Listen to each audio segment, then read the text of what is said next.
नमस्कार, मैं हूं अंजना और आप देख रहे हैं पंचायत संदेश राजस्थान। चलिए शुरुआत करते हैं एक खास खबर से।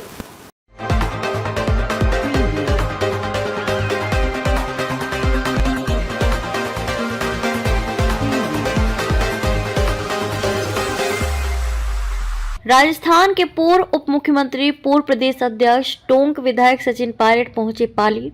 NSUI की नशा छोड़ो जीवन जोड़ो साइकिल यात्रा में हुए सम्मिलित। राजस्थान के पूर्व उप मुख्यमंत्री एवं पूर्व प्रदेश अध्यक्ष एवं टोंक विधायक सचिन पायलट आज पाली पहुंचे, जहां NSUI नशा छोड़ो जीवन जोड़ो की साइकिल यात्रा रैली कार्यक्रम में सम्मिलित हुए। पाली पहुंचने पर कांग्रेस जिलाध्यक्ष अजीज दर्द एवं वरिष्ठ पदाधिकारी द्वारा 51 किलो के फूलों के हार के साथ उनका भव्य स्वागत किया गया। रैली पूर्व उन्होंने सभा को संबोधित करते हुए NSUI की नशा मुक्ति अभियान इस पहल का आभार जताया एवं युवाओं को नशा से दूर रहने की अपील की। तत्पश्चात पायलट जमकर राज्य सरकार एवं केंद्र सरकार पर कटाक्ष किए। अपने संबोधन में सचिन पायलट ने केंद्र सरकार पर कुछ चंद लोगों को फायदा पहुंचाने के आरोप लगाए। पायलट ने अपने संबोधन में कहा कि प्रदेश में सरकार बड़े विकास के दावे कर रही है, परंतु धरातल पर सभी क्षेत्र का विकास रुका हुआ है। गांव में नवीन विकास कार्य ठप पड़े हैं। परीक्षाओं में पारदर्शिता खत्म हो चुकी है। प्रदेश में कानून व्यवस्था को बनाए रखने में राज्य सरकार नाकाम हो रही है। अपने संबोधन में जमकर केंद्र एवं राज्य सरकार पर कटाक्ष किए। तत्पश्चात सचिन पायलट NSUI की नशा छोड़ो जीवन जोड़ो साइकिल यात्रा रैली में सम्मिलित हुए। साइकिल यात्रा रैली पाली से सोजत के लिए रवाना हुई। तो लोग इस मुहिम में काम कर रहे हैं। मुझे खुशी है कि NSUI ने जो छात्रों का संगठन है, अक्सर हम लोग देखते हैं NSUI के हमारे साथी विश्वविद्यालय में चुनाव है, कॉलेज में चुनाव है, ज्यादातर ये चुनावों में अपना भाषण देना, चुनाव लड़ना, टिकट मांगने में व्यस्त रहते हैं। लेकिन NSUI की एक जिम्मेदारी और भी है। उस कच्ची उम्र में जब बच्चे निकलते हैं और उन लोगों तक, उन नौजवानों तक, जहां तक कभी कभी आप और हम नहीं पहुंच सकते, वहां तक उन छात्रों तक सम्मान बनाने का काम NSUI कर रही है। और विनोद जी ने जो शुरुआत करी है, फिर जैसलमेर से लेकर जयपुर तक एक मुहिम को लेकर कि नौजवान पीढ़ी को हम लोग जागरूक करें, उनको बताएं कि जीवन में इस उम्र में अगर हम नशे की लत में पड़ जाते हैं तो खुद का भी नुकसान है, परिवार का भी है, समाज का भी है। और ये एक ऐसा मुद्दा है जिसपे परिवार के साथी लोग बातों को छुपाते हैं। अगर कोई बच्ची इसमें लत में पड़ भी जाता है तो बड़ा मुश्किल होता है घर वालों को उसको स्वीकार करना, उस लत को छुड़ाने के लिए डॉक्टर के पास जाना, केंद्र के पास जाना या कुछ सहायता मांगना, और ये अभिशाप पूरे परिवार के लिए बन जाता है। और इस प्रदेश देश में ये हकीकत है, बहुत से सैकड़ों बच्चियां इस लत में पड़ रहे हैं।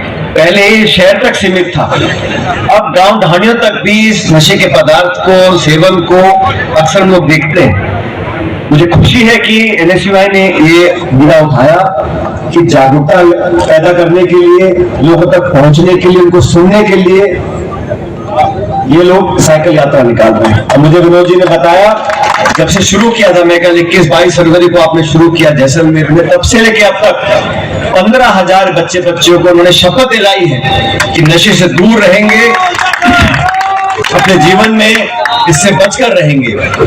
कोर्ट के माध्यम से जो सेबी की पूर्व चेयरमैन रही हैं भुज, उनके खिलाफ FIR करने का जो आदेश पारित किया है, वो इस बात को सही दिखाता है जिस बात को राहुल गांधी जी और कांग्रेस पार्टी लंबे समय से कह रहे थे कि मार्केट्स के अंदर, शेयर मार्केट के अंदर, सेबी के अंदर सब कुछ ठीक नहीं चल रहा था और मैनिपुलेट किया गया, लोगों के साथ पक्षपात किया गया, जानकारी को रोका गया, सूचना का उपयोग किया गया, और तभी माननीय न्यायालय ने आदेशित किया है कि उनके खिलाफ FIR दर्ज हो।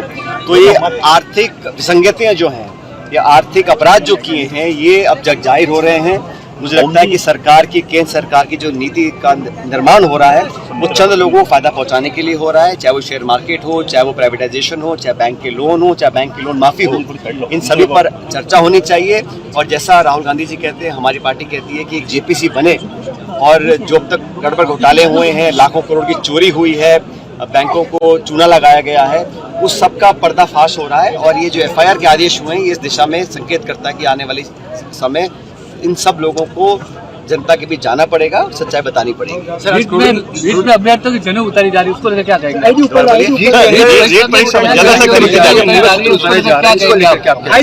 मुझे लगता है कि जब परीक्षाएं होती हैं तो 1.25 साल इस सरकार को हो गया, परीक्षाएं पारदर्शी तरीके से हों, ईमानदारी से बच्चे एग्जाम्स में बैठें और आगे बढ़ें, लेकिन जो विसंगतियां हैं वो लगातार होती जा रही हैं। सरकार ने बहुत दावे किए थे कि हम लोगों को पकड़ेंगे, कुछ लोगों तक पहुंचेंगे, लेकिन मुझे लगता नहीं बहुत ज़्यादा कामयाबी मिली है सरकार को। और गुजरात की तर्ज पर राजस्थान में नशाबंदी और राजस्थान सरकार का जो अब तक का कार्यकाल रहा वो निराशापूर्वक रहा, मुझे लगता है, क्योंकि इन 12-14 महीने में जो शुरू का पहला साल होता है सरकार बहुत कुछ कर सकती है, लेकिन सरकार ने सिर्फ घोषणाएं करी हैं।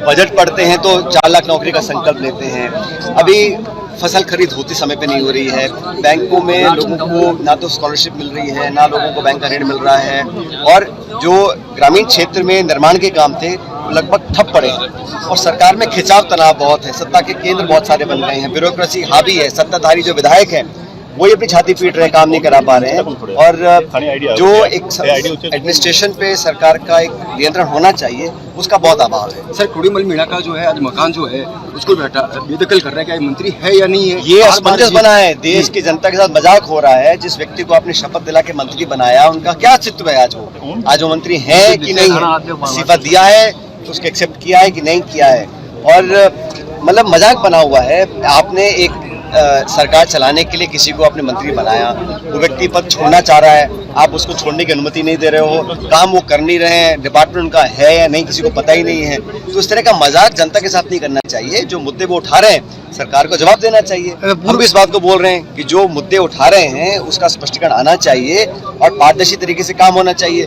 लेकिन ये अभी जनता को मालूम ही नहीं है कि किरोड़ी मीणा जी मंत्री हैं कि नहीं है।